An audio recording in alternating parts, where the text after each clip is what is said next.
Hello बच्चों, आप सभी का स्वागत है शिवम कोचिंग क्लासेस में। हम आज पढ़ेंगे कक्षा 8वीं के अध्याय 1 वर्ग एवं घन। वर्ग एवं घन होते क्या हैं? तो पहले हम पढ़ते हैं वर्ग को। जब हम किसी भी संख्या का उसी संख्या से गुणा करते हैं तो जो उत्तर हमें मिलता है वह उस संख्या का वर्ग कहलाता है। जैसे कि हमने संख्या ली 2, 2 गुणा 2, 2 गुणा 2 होता है 4। तो 4 जो है ये कहलाएगा इस संख्या 2 का वर्ग। 2 का वर्ग कहलाएगा 4। ठीक है। इसी तरह 3, 3 गुणा 3 9 होता है, तो 9 कहलाएगा 3 का वर्ग। समझ रहे होंगे आप। इसी तरह से 1 का वर्ग होता है 1, 2 का वर्ग होता है 4, 3 का वर्ग होता है 9, 4 का वर्ग होता है 4 गुणा 4 16, 5 का वर्ग 5 गुणा 5 25। इसी तरह से सभी संख्याओं के वर्ग होते हैं। आपको इन संख्याओं को निकालते इसको गुणा करके निकाल कर आपको याद कर लेना चाहिए। ये वर्ग और घन जो है हमें बहुत काम आती हैं, आगे जाके हमारे पढ़ाई में ये बहुत काम आती है गणित के सवालों को हल करते समय। तो मैं तो ये कहूँगी कि आपको इन संख्याओं को कम से कम 25-30 तक वर्ग निकाल कर याद कर लेना चाहिए। ठीक है, ये होते हैं वर्ग संख्या। अब ये वर्ग निकालना तो हमने सीख लिया, लेकिन वर्गमूल क्या होता है? वर्ग के साथ साथ हमें वर्गमूल भी पता होना चाहिए। अब वर्गमूल होता क्या है? जैसे कि हमने संख्या ली 144, 144, इसका हमें निकालना है वर्गमूल। मतलब इस संख्या से हमें इस संख्या में आना है। वर्गमूल के लिए हमें इस 9 से 3 में आना है। जैसे कि हमें 9 का वर्गमूल निकालना होगा तो वो आएगा 3, और 3 का वर्ग निकालना है तो वो होगा 9। इसी तरह से 144 का हमें जैसे वर्गमूल निकालना है तो हम 144 का वर्गमूल निकालेंगे अभाज्य गुणनखंड विधि से। ठीक है, 144 को हम भाग देते हैं, पहले हम 2 से देते हैं। सबसे छोटी संख्या हम 2 लेते हैं। 2 सत्ते 14, 2 दूनी 4। फिर से 2 से लेंगे हम, 2 तिया 6, 1 बचा यहाँ से, ये हो गया 12, 2 छक्के 12। फिर हम ये एक बार और 2 से भाग चला जाएगा, 2 एकम 2 और 2 अट्ठे 16। फिर से ये 2 से भाग होगा, 2 नियम 18।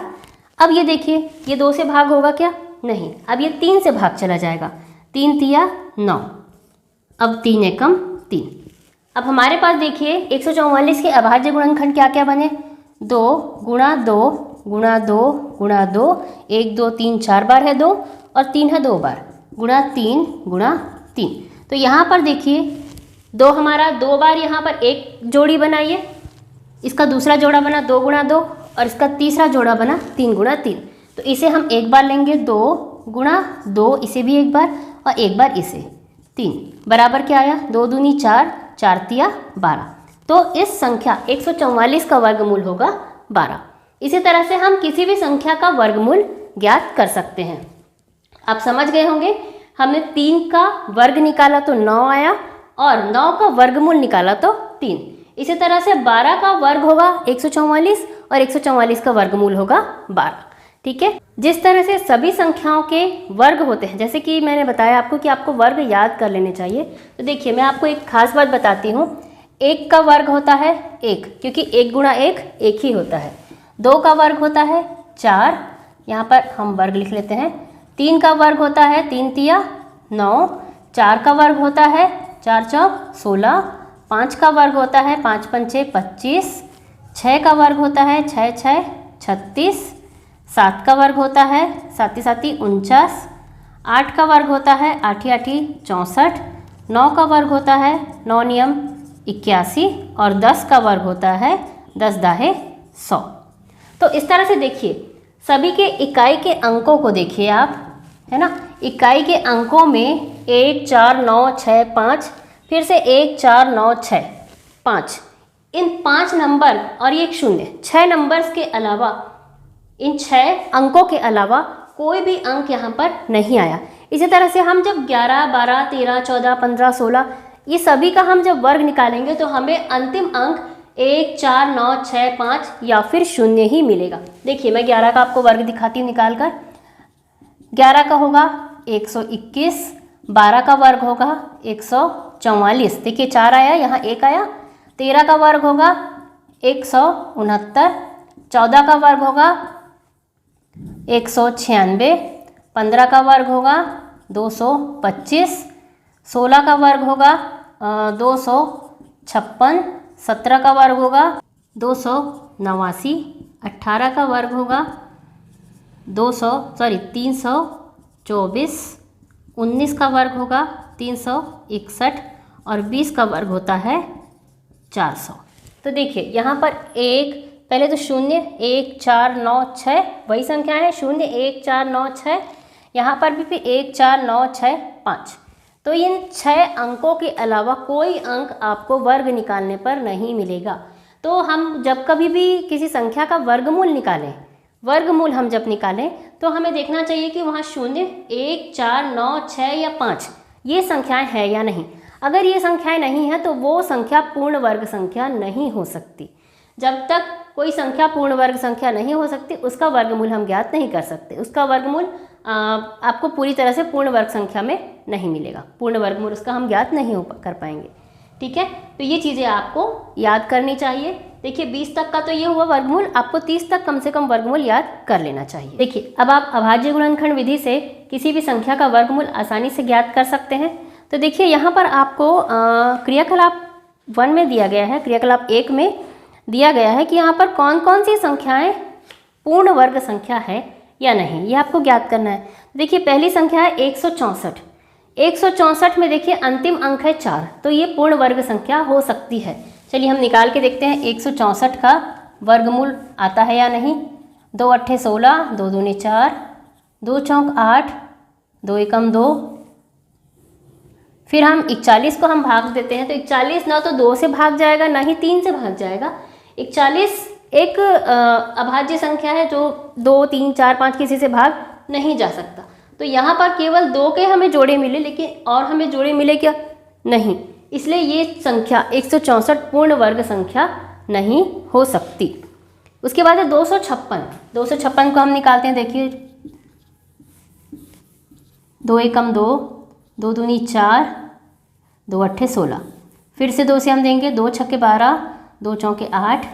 फिर से 2 से 2 तिया 6, 2 दूना 4, 2 एकम 2, 2 छक्के 12, 2 अट्ठे 16, 2 चौके 8, 2 दूना 4 और 2 एकम 2। देखिए यहाँ पर 1, 2, 3, 4। तो ये संख्या पूर्ण वर्ग संख्या है। देखिए इसका अंतिम अंक 6 है, तो ये संख्या पूर्ण वर्ग संख्या है। यहाँ पर अंतिम अंक 4 है, किंतु फिर भी ये पूर्ण वर्ग संख्या नहीं है। उसी तरह से 81 9 का वर्ग है। 120 को आप निकाल के देखिए, ये किसी का वर्ग नहीं है। इसे हम देख सकते हैं 2 छक्के 12 और 2 शून्यम 0, 2 तिया 6, 2 शून्यम 0, 2 एकम 2, 2 पंचे 10, 3 पंचे 15, 5 एकम 5। देखिए यहाँ पर अंतिम अंक 0 है, फिर भी ये संख्या पूर्ण वर्ग संख्या नहीं है, क्योंकि केवल यहाँ पर 2 का एक जोड़ा है और 2, 3, 5 के जोड़े नहीं हैं। इसलिए ये संख्या पूर्ण वर्ग संख्या नहीं है। हम एक बार देखकर पहचान कर सकते हैं कि हाँ ये संख्या पूर्ण वर्ग संख्या हो सकती है या नहीं हो सकती, लेकिन एकदम हम विश्वास के साथ नहीं कह सकते कि ये पूर्ण वर्ग संख्या है ही। हमें एक बार इसे अभाज्य गुणनखंड से ज्ञात करना होगा कि ये पूर्ण वर्ग संख्या है या नहीं। ठीक है, इसी तरह से आप सारी संख्याओं को अभाज्य गुणनखंड से ज्ञात कर सकते हैं कि ये पूर्ण वर्ग है या नहीं। अब देखिए आगे पूर्ण वर्ग संख्याओं के बारे में और क्या क्या आपको बताया जा रहा है। कुछ विषम संख्याएं होती हैं और सम संख्याएं होती हैं। सम संख्या और विषम संख्या दोनों होती है। इन दोनों के वर्ग किस तरह से होते हैं? तो देखिए 2 गुणा 2, 2 एक सम संख्या है, इसका वर्ग होता है 4।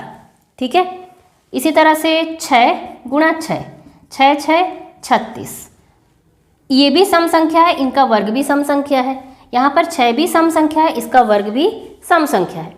लेकिन हम एक विषम संख्या लेकर देखें, 1 गुणा 1, इसका वर्ग होगा 1, जो कि एक विषम संख्या है। इसी तरह से 3 ले लीजिए आप, 3 गुणा 3 9 होता है, तो ये 3 भी विषम संख्या है और 9 जो हमें प्राप्त हुई है वर्ग, वो भी एक विषम संख्या है। इसी तरह से 7 ले लीजिए, 7 गुणा 7 49, ये संख्या भी विषम है और इसका वर्ग भी विषम है। तो हम ये कह सकते हैं कि सम संख्याओं के वर्ग सम होते हैं और विषम संख्याओं के वर्ग भी विषम होते हैं। आइए अब देखते हैं हम घन। जैसे वर्ग होता है वैसे ही घन होता है। वर्ग में हम 2 बार गुणा करते हैं, घन में हमें 3 बार गुणा करना होता है। जैसे कि 2 गुणा 2 गुणा 2, 2 दूना 4, 4 दूना 8। यहाँ पर हमें 2 दूनी 4 और 2 दूनी 4, 2 तिया 6 ऐसा नहीं करना है, हमें 2 दूनी 4 और 4 दूनी 8 करना है। तो यहाँ पर आ जाएगा 8। उसी तरह से 3 गुणा 3 गुणा 3, 3 तिया 9, 9 तिया 27, यह आएगा 27। इसी तरह से हम संख्याओं के घन निकाल सकते हैं। और जब इन संख्या से हमें वापस इस मूल संख्या में आना होता है तो उसे हम कहते हैं घनमूल। इस संख्या का आप घनमूल निकालेंगे वो होगा 2। जैसे कि हमने 8 का घनमूल निकाला, इसे हम इस तरह से लिखते हैं, बराबर आएगा 2। ठीक है, तो इस तरह से हम संख्याओं से उसका घनमूल भी निकाल सकते हैं। अब वो हम कैसे निकालेंगे, उसके लिए भी हम अभाज्य गुणनखंड विधि ही उपयोग करते हैं। देखिए 2 चौके 8, 2 दूनी 4, 2 एकम 2, तो 1 2 और 3 संख्याओं का जोड़ा बना। इसे हम कहते हैं 8 का घनमूल हुआ 2। इसे हम एक बार लिखेंगे क्योंकि 2 हमारा 3 बार आया है, तो 3 बार हमारी संख्या आई है, रिपीट हुई है, बार बार आई है, उसे हम कहते हैं इसका घनमूल। इस तरह से हम घनमूल निकाल सकते हैं। अब देखिए घनमूल, घन भी आपको 30 तक का याद होना चाहिए। 2 का घनमूल होता है जैसे कि 8, 3 का घनमूल होता है 27, 4 का क्या होगा 4 गुणा 4 गुणा 4 बराबर 4 चौक 16, 16 चौक 64। इसी तरह से आपको 30 तक का, 25 या 30 तक का घनमूल पता होना चाहिए। घनमूल में देखिए इकाई के अंक में 8, 7, 4, देखिए 5 का ले लेते हैं हम, 5 गुणा 5 गुणा 5, 5 पंचे 25, 25 पंचे 125। 6 का 6 गुणा 6 गुणा 6, 6 6 36, 36 छक्का होता है 36 गुणा 6 216, 216 होता है। देखिए फिर से 6 5 4 7 8, 7 का घनमूल होता है कितना, 7 7 49, 49 सत्ते 49 गुणा 7 हम करते हैं, 7 नियम 63 का 3, 7 छक 28, 29 30 31 32 33 34, 3 4 3, ये सभी संख्याएं आती हैं। इसी तरह से आप संख्याओं के घन और घनमूल ज्ञात कर सकते हैं। तो बच्चों आज की वीडियो में बस इतने ही मैंने आपको वर्ग और घन के बारे में बताया। अब अगले वीडियो में हम देखते हैं प्रश्नावली के प्रश्नों को, जिसमें मैं आपको प्रश्नावली 1 प्रश्नावली 2 सारे प्रश्नों को हल करके बताऊंगी। तो अभी तक अगर आपने मेरे वीडियो को लाइक शेयर एंड सब्सक्राइब नहीं किया है तो ज़रूर कीजिए और देखते रहिए वीडियोज़ को। धन्यवाद।